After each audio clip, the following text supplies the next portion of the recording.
lot of faces that I know. I see a lot of new faces that I don't know. I'd like to welcome you here today. Now, before I tell you a little bit more about myself, how many of you guys like statistics? I love statistics. Statistics tell us where we've been. It tells us where we are right now. It gives us goals of what to look for and strive for in the future. Here's a few statistics for you. Did you guys realize that 1 out of 3 people are above average in intelligence? Did you realize that? They are. Statistics also say that 1 out of 3 people are above average in attractiveness. Yeah, in looks. Statistics don't lie. So here's what I want you to do for me. I want you to take a look to your left. Now I want you to take a look to your right, your other right, friend. You know it's not either one of them, so it must be you. Guys, Miss Sherry said, my name is Mac again. I live in Lexington, Mississippi. I have been the safety director for Edwards for some time now. I've been on the safety committee for a couple of years, I guess. And I am a professional rodeo announcer. I announce rodeos. This year I announced rodeos from as far south as Miami up to Bemidji, Minnesota, from Atlanta out to Fort Worth, Texas. And I really enjoy it. Now, how many duck hunters are here, Mark? Sure. You like to duck hunt? I love it. Absolutely love it. I'm going to tell you, growing up in Holmes County, there was a man that lived on my grandfather's place out there named Walter Ellis. Walter, his profession was farmhand. That's what he did. You know, he lived there on the place. He did all the odd jobs every day. He helped you with anything in the world you wanted to, and he was more than an employee. He was part of our family.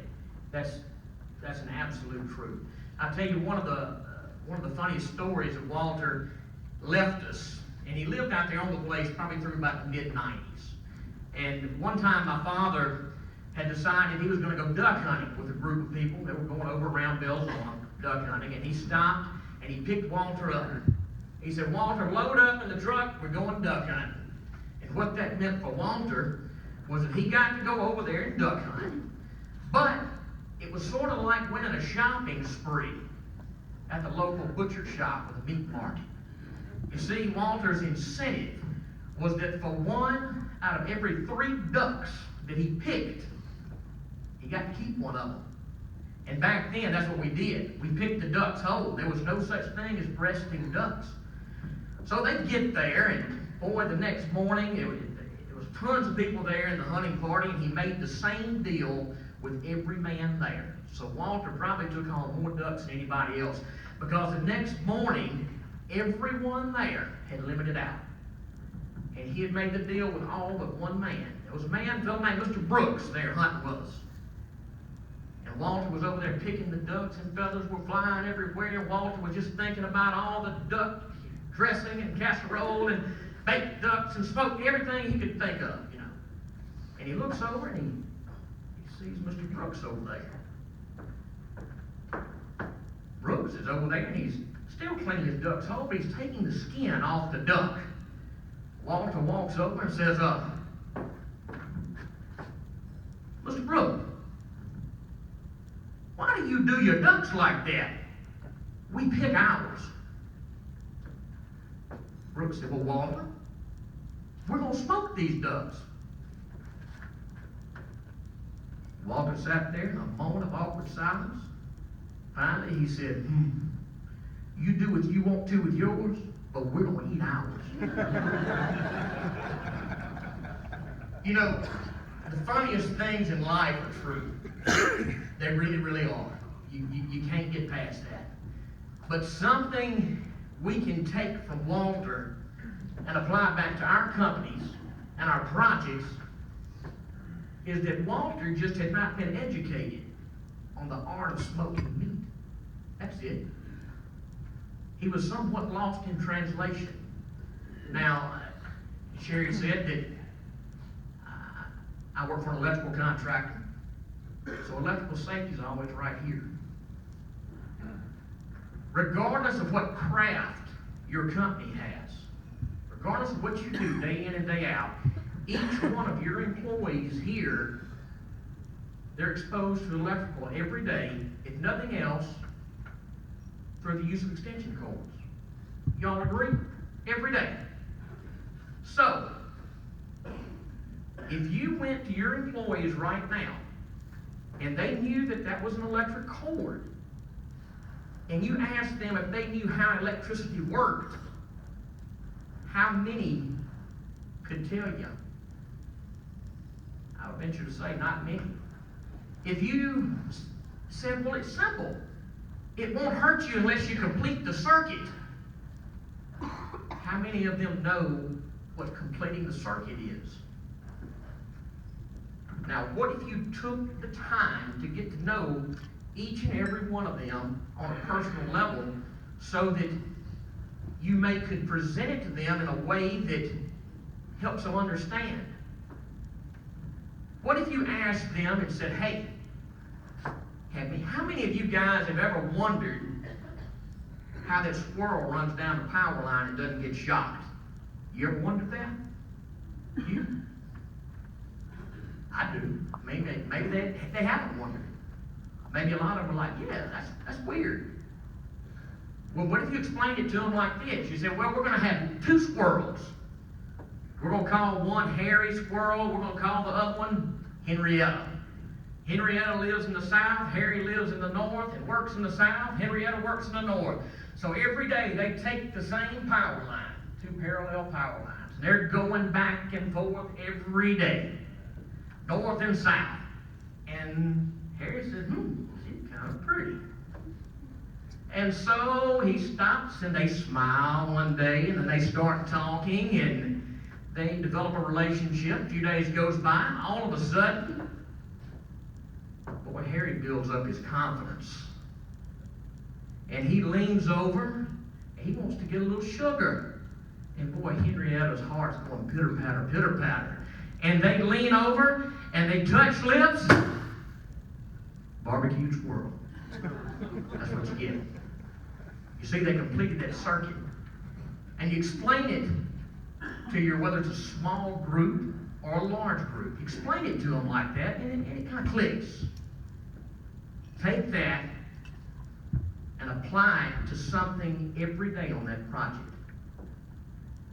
You say, okay, well, guys, what about that employee with a random contractor that just runs an extension cord across the floor? How many times do you step across that every day?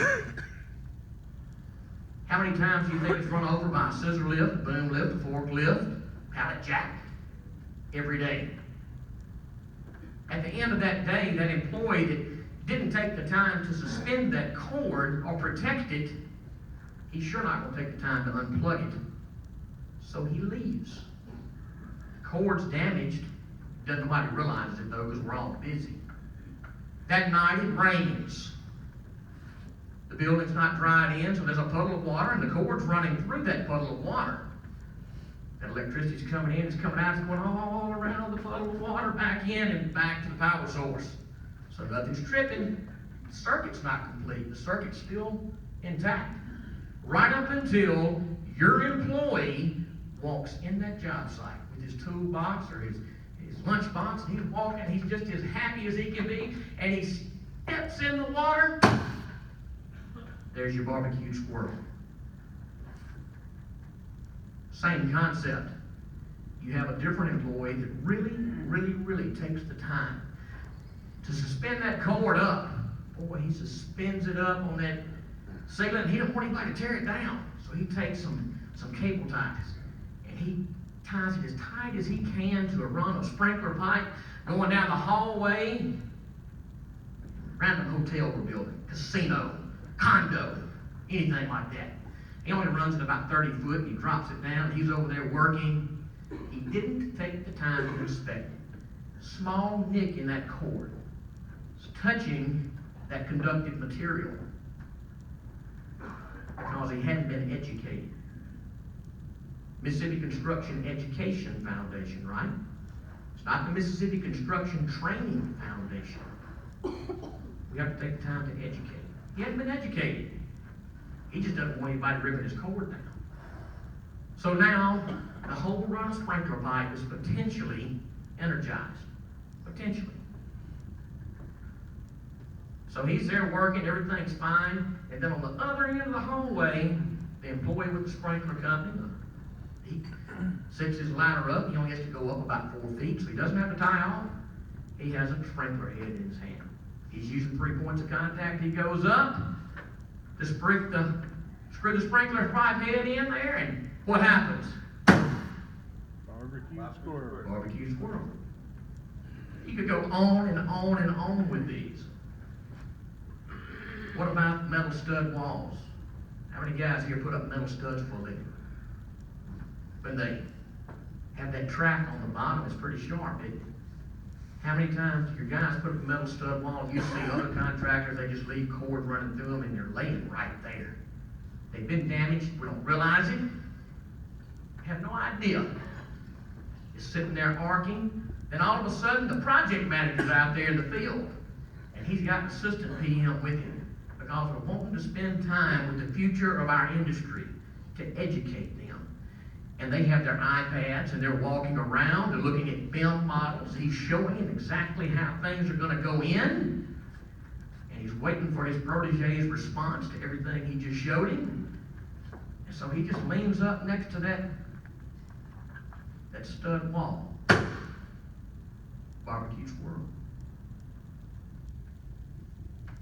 Courtney, you're sitting there thinking, well, it really wouldn't be barbecue squirrel because I know that everybody has GFCI protection, and it tripped within 100,000th of a second, right? You're still going to sustain a small shock, especially the guy that was on that ladder. Just a quick shock, and he falls backwards, falls off the ladder, hurts something. Also know this, a GFCI is a man-made device that can and will fail without warning. The human body by itself does not have enough resistance to trip a 20-amp breaker. That person will sit there and cook until you trip it. That's all I can tell you about barbecue squirrel.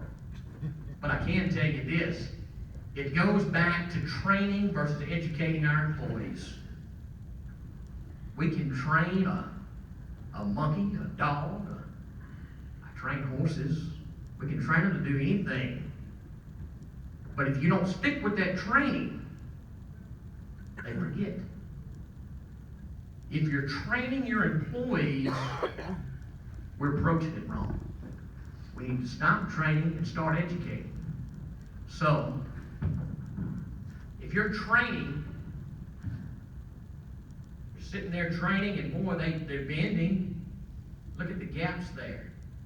If you just move just a little bit and start educating, the gaps close. Visual aids. A way that each employee can help themselves by understanding and learning. I'll tell you one more story. I knew a fellow over in the Mississippi Delta lived around Greenville. He was a shop foreman for the United States Department of Agriculture out of Stoneville in a mechanization department. Mechanization department, what they had is a big old machine shop. And they worked with the agricultural engineers, probably some Mississippi State graduates. Yeah. They worked with the ag engineers, and they designed all the new equipment, and they built it from the ground up. And they tested on all the plots. Well, Mr. Richard Wesley was the shop foreman over there, and he had probably a dozen employees that worked with him in that shop. And one of the employees was named Melvin. Melvin had probably been there longer than Richard. Melvin was a local employee, and he was not a very educated man, but he was very good at what he did with the lathes, the milling machines, and he understood that. But they had a lot of fun with Melvin. And this is back in about the mid-'80s, and Richard came in one morning and said, Melvin, you never guess who called me last night. 10 o'clock at night and woke me up just with a straight face. Melvin replied, Who called you, Mr. Richard? Who called and woke you up that late? He said, Melvin, it was President Ronald Reagan. Just with a straight face, and Melvin says, now why would he call and wake you up that late? We work for him. He knows we got to come to work the next day. Why in the world would he do that? And he said, well, Melvin, you heard about us tragically losing the space shuttle here recently. He said, yeah, I heard about that, Mr. Richard. He said, well, President Reagan has been looking through all the branches of the government. And he's seen what a great machine shop we have here. Well, Melvin, he wants us to build the next space shuttle right here in Stoneville, Mississippi. And for our reward, he wants you to be the first man to go up in space. Melvin didn't like heights at all. Melvin starts dancing around. He probably made a figure eight. He starts stuttering. He said, you know, Mr. Richard, I don't like getting too high up in the air, but I'll stay on the ground and light the fuse for you. Once again, lost in translation is all that was. Melvin knew his stuff. He had not been educated on how to launch a rocket or a space shuttle. That's it. Guys, in closing, I want to encourage and challenge each person here to go back to your respective companies. Have a short meeting, whether it be a conference call, a toolbox, bring everybody in for a lunch and learn, something with the guys and girls that make it happen. With your first line of defense, your superintendents, your foremen, those are the ones that make it happen every day. Encourage them to get to know each and every one of their employees, not just as an employee number or a name or how much production they put out every day, but get to know them. Get to know how many kids they have, how long they've been in the industry.